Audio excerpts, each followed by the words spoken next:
Já comprou todas as prendas de Natal? Lembrou-se da sua? Estamos a oferecer 40 passes anuais da Zone e um deles pode ser seu. Assine hoje até 55% de desconto e habilite-se a ganhar. Tudo em observador.pt.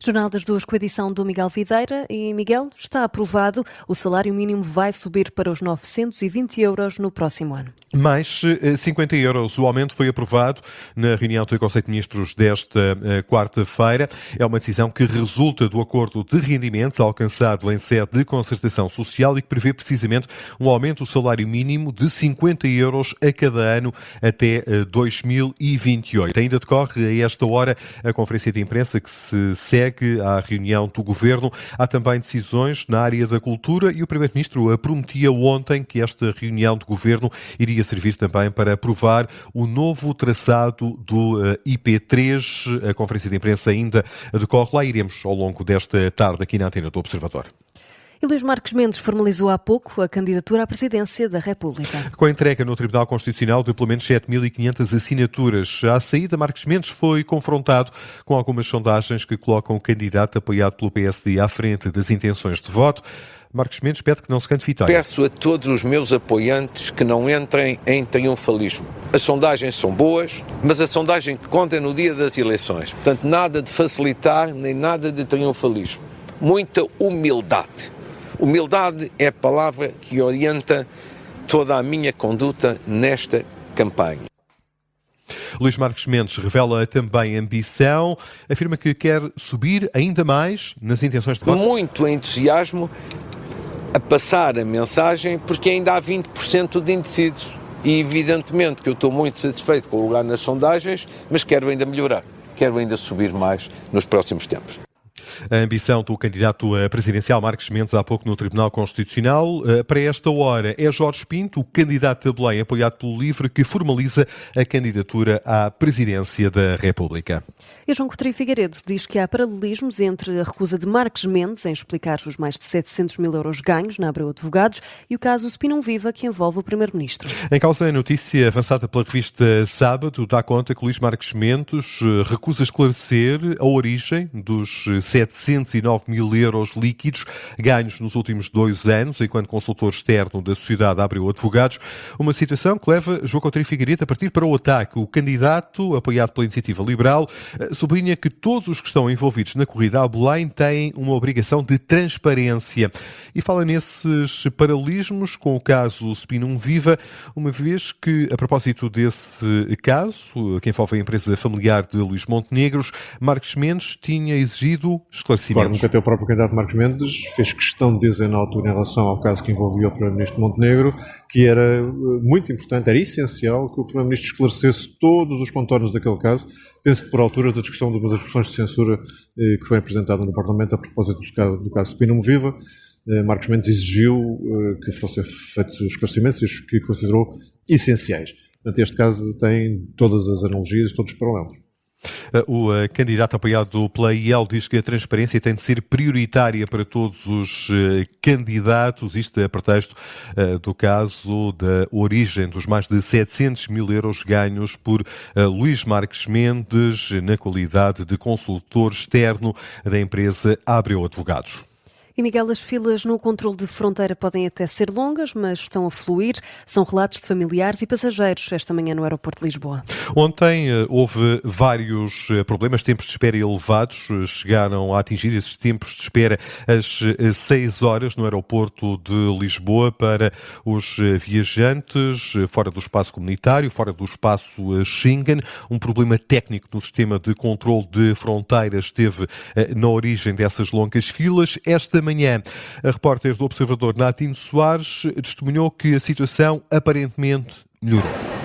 As filas no controle de fronteira até são longas, mas estão a fluir. É um cenário que contrasta com o dia anterior, em que os passageiros chegaram a esperar mais de 3 horas para passar o controle, devido a falhas no sistema. Já esta manhã o cenário melhorou, como conta Alba Amaral, que espera pelo filho que vem de Nova Iorque. Está tudo muito calmo, muito organizado, parece que está tudo muito tranquilo. Também a saída dele de lá foi tranquila, sem qualquer problema. Miguel Guerreiro também espera pela esposa, que vem do Brasil, sem apontar grandes constrangimentos. Por o que ela diz, de momento está bom, está até a fluir bem, diz que só tem muita gente à espera, mas considerando os voos que chegaram a esta hora, até é compreensível.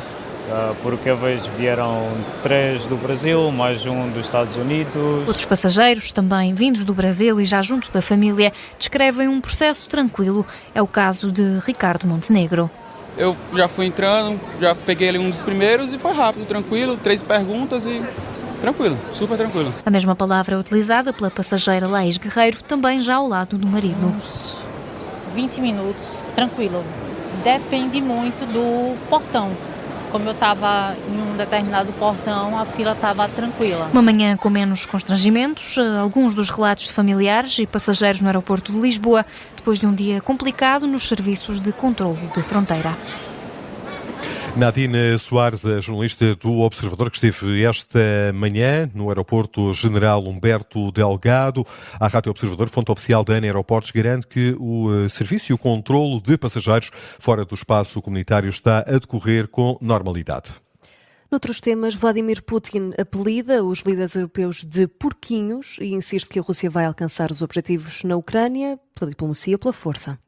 Pela diplomacia ou pela força, a bem ou a mal. Num discurso durante a reunião anual com o Ministério da Defesa, o presidente russo afirmou que os objetivos, daquilo que Moscovo continua a designar por Operação Militar Especial, vão ser alcançados esses objetivos incondicionalmente.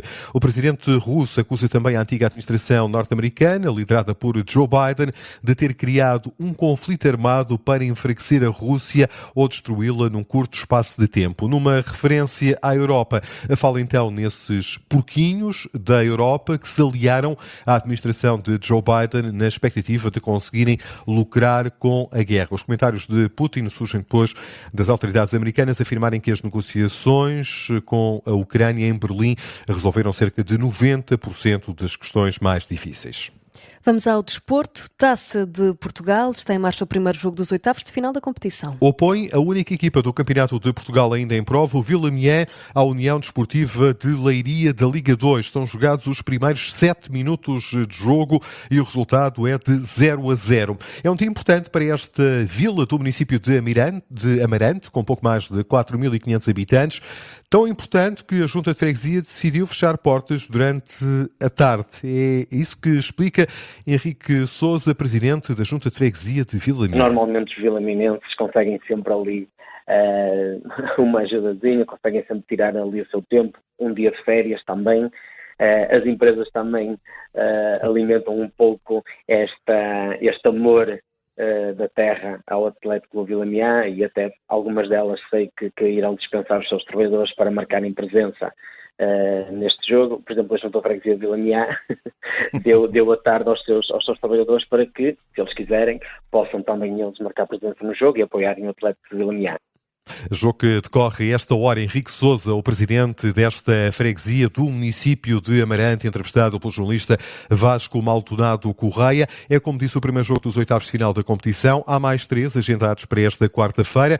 A partir das 6h30 da tarde, o Casa Pia recebe o Torriense. Às 8 arranca o Vitória Sport Clube, que mora em Guimarães, frente ao Afes.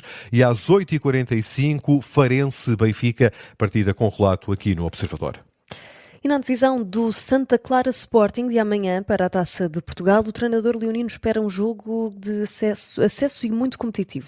O Rui